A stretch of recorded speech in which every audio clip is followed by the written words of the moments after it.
Thank you. And I can't see any of you, but thanks for being here. 70 years ago last month, my mother was born in a Nazi concentration camp. Many children were born right after the war in DP camps, but she's one of the handful that were born during the war and survived. Her mother became pregnant in the Lodz ghetto. She survived the selection at Auschwitz, pregnant, although she didn't look that way yet. And she was sent to a small camp called Zittau in Germany, where my mother was born on April 18th, 1945, 3 weeks before liberation. And so while we didn't talk about this a lot growing up, it's obviously greatly influenced my path. It's a miracle my mother's here. It's a miracle that I'm here. And indeed, what do you do with a life that you shouldn't have had? And so while I didn't think of such lofty ideas as a child, I did always have a sense that I wanted to try to do something that would make a difference. I didn't know exactly how I would do that. But my path from Montreal to here today with you is that journey of trying to create a meaningful life for myself. So I want to share that with you, some of the ideas or lessons that I've had, and I hope we can talk about it together as part of this night of Changemakers. So it could sound very strategic, and I could present, perhaps if you're donors here, exactly what the idea was, how I got there, what my life passion was. But indeed, it wasn't such a clear path. I knew I wanted to do something. I didn't know what exactly. I did well in school. I was good at tests, which along with PowerPoint presentations are my two skills. And so I went to Harvard because I got in and it seemed like a good place to go. I studied environmental economics. I didn't know what I would do afterwards. I went to career services. There are only 2 jobs now. Now maybe there's a third, investment banking and consulting. I didn't understand what investment banking did, so I became a consultant. And while I learned a lot there and enjoyed it, it wasn't as meaningful work as I wanted. I went to business school thinking that it was about how do people together get things done in the world. And while Carolyn McKnight and our friends at PSU and Impact Entrepreneurs are creating those kinds of business schools, while I learned a lot, I didn't find a lot of other peers at that time who were really engaged in that struggle. And so I didn't go back to McKinsey where I'd been working before, which led to some interesting conversations with my parents, who have always been very supportive of what I wanted to do, but did point out the amount I'd have to pay them back. And I started doing my own consulting work. And one client, EF, sent me to Hong Kong for a week. I'd never been to Asia. And someone said to me, I said, where should I go for the weekend? I went to Beijing for 1 weekend. They said, you should go see Angkor Wat, which hopefully many of you have been to. I hadn't even heard of at the time. And I went to Angkor Wat, these beautiful Buddhist temples, and you too should go. But what I was really struck was by the people that I met there. I thought of a poem by Yehuda Amichai, the late Israeli poet, called Tourists, where he says, usually the guides say there's a man standing there in the old city of Jerusalem, and next to him is this arch that goes back 5,000 years. But actually what he should say is, look at that arch. Next to this, there's a man with groceries for his family, and that's what life is really like. And so I was just really struck by the people that I met. I saw so many internet cafes, English schools. I went to visit a program with people with disabilities who were making crafts. In the back, they were teaching people computers. And I said, oh, what are you doing? And they showed me pictures of all the graduates on the wall. And I said, oh, great. What are people doing now? And they said, oh, well, we don't have any jobs. This is Cambodia. And I thought, goodness, we're wasting donor money, but shame on them. But we're raising the hopes of people who had this real drive, this promise that globalization was going to bring opportunities to them. And something just struck me that, look, I knew there were people in halls like here in Revolution Hall and other places who would want to help if we could. I told some friends from home, from Montreal, from McKinsey. We went back for a month in the early part of 2001. We knocked on some doors. We said, we'd like to try to help in collaboration. What do you need? And what people needed, particularly because there wasn't much of an economy there now, there is more so today in Phnom Penh, what people needed was jobs and work. And so we wanted to do something that would bring in income from the outside. We'd started to hear about call centers in India. And so one of my friends flew from Phnom Penh to Delhi, took out the yellow pages of data entry firms, knocked on 10 doors. 9 people wisely wouldn't talk to him. And the 10th, Lalit Gupta, who's become a good friend and came to my wedding, said, sure, you seem to want to help for no particular reason, so I'll help you out. We hired a couple of people in Cambodia who came to India to train for a few months. And in the summer of 2001, Digital Divide Data was born. Today, for the first 7 years, I led this part-time while I did some consulting on the side. And now 8 years ago, I started leading DDD full-time. Today, we have offices in Cambodia, Laos, and then we opened 4 years ago in Nairobi, Kenya. And just this fall, we opened in Virginia in the US with a slightly different model. The overall idea of DDD is to say, look, there's hundreds of billions of of IT work that's shifting around the world. As you know, much of it has gone to a few cities in India, which is great to create jobs for college graduates in those places and give them opportunities. And the idea has been, if more of that work could go to poor people, poor populations in poor countries, and it could be used as a market-based way to help people, give them an opportunity, help them realize their potential, this is a great force that we can unleash. And so that's what we've tried to do. Our model is that we recruit students who are finishing high school. So in Nairobi, we focus on 2 slums in Kibera and Mathare, students who finished high school, very poor families, otherwise wouldn't have been able to go on to university.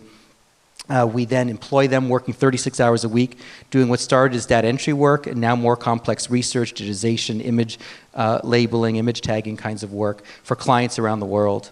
And then we give them scholarships and loans to go to university. And after 4 years, when they graduate school, we help them graduate from DDD to better jobs, higher paying jobs locally. And so we measure our social impact on what the increase in lifetime earnings is. We've seen significant increases in Cambodia. So today we have 1,200 employees. We've had about 1,000 people who have graduated so far, primarily in Asia. The average income in Cambodia is about $75 a month. Our employees make about $150, which is a basic student living wage.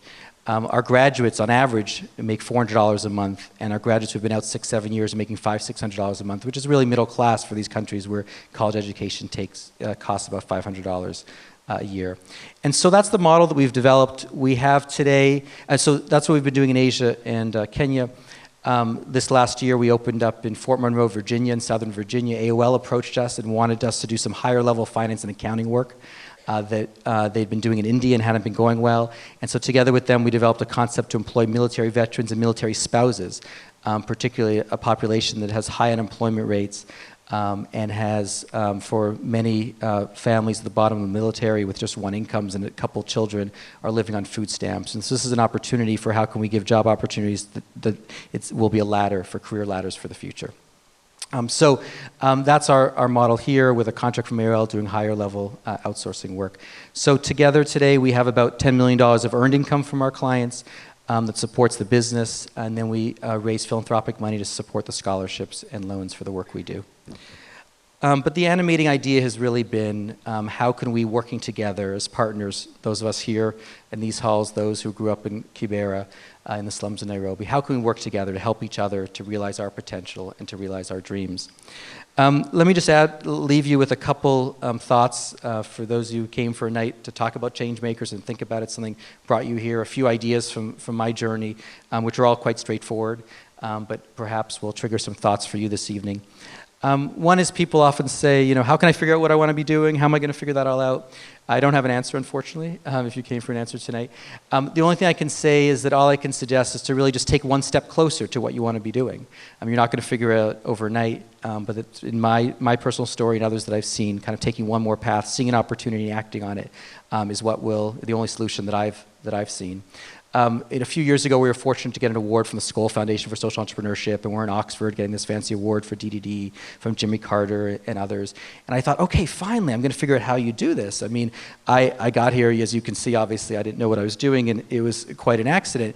But these were more senior social entrepreneurs who've been doing this for many more years than me. Paul Farmer, some of you may know, and Partners in Health, and Jenny Bowen, Half the Sky, and Andrew Ewan, who's a bit younger than me at One Acre Fund.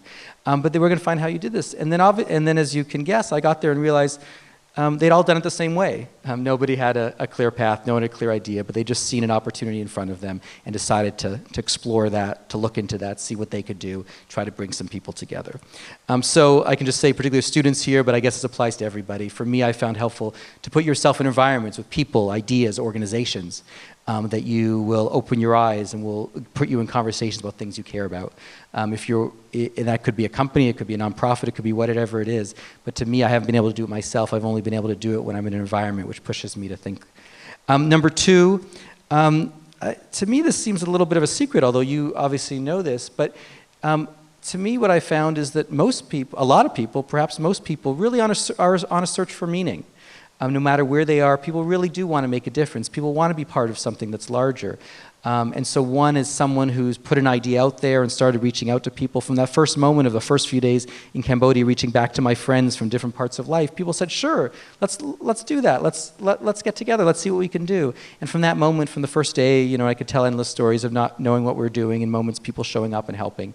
It's really been about people coming together to find their path. And so I think that you can harness that both to not feel alone in that journey, but as you can see from the story of going to career services, those jobs just aren't right there. You have to find that path yourself. And third and last point is that to me what's been powerful for myself and for DDD is really that it's about collaboration. It's about empowerment of ourselves and others. That's really what's made a difference. I mean, it's nice to be here tonight. It's nice to be asked for the organizers to think I had something to share that might serve as a model or some food for thought for all of you. But really, if I've done anything right as the founder of DDD, is that DDD hasn't been about me. It hasn't been about what I'm trying to do, but it's been about every person who's joined. I've tried, and together we've created a culture where everyone feels this is their organization, and this is about them. They're the ones who are getting the most out of it. Whether it's our lowest level employees who are just coming from the slums or for rural Cambodia, or whether it's middle managers or senior managers, this is about all of us doing this together. So let me just leave you then with two challenges perhaps to you.